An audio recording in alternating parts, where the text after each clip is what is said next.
Welcome to Loving God and Loving Life. In 1 Peter chapter 5, the theme is advice for elders and young men, and that God gives grace to the humble. In this chapter, we find probably the most commonly quoted verse out of 1 Peter, and that's to cast all of our cares, cast all your anxieties on God because He cares for you.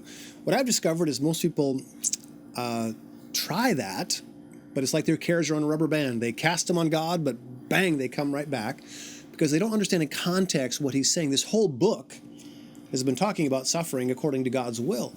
And when you realize that what you're suffering is a part of God's will, it puts you in a completely different place with your cares.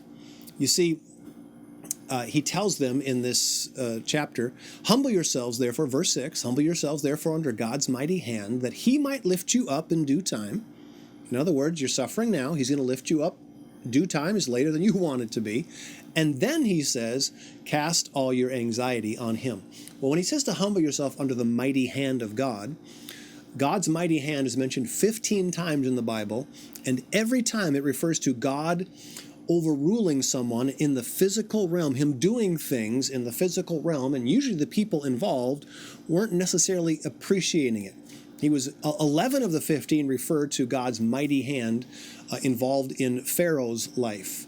His mighty hand was overruling Pharaoh. Well, here he's saying that there's occasions where God's mighty hand, it's mighty, you can't get around it. It's dictating your physical circumstances. That's why it's mighty. You can't change it, you can't get around it. But what most people do is they fight against it. They don't even recognize that God's mighty hand is directing something. See, but when you realize that your suffering is part of God's plan, then it changes. Then you can cast your cares on God. You can say, okay, God, I trust you. I'm going to relax.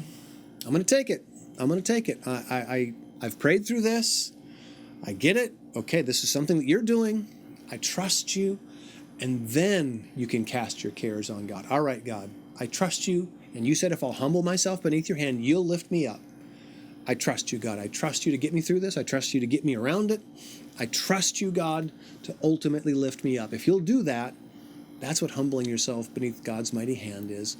You'll rejoice in the middle of your trial, and God can use you in that spot, and God will bless your life. Hallelujah. God, today, send us one person today to share your love with. Friends, let's never forget it.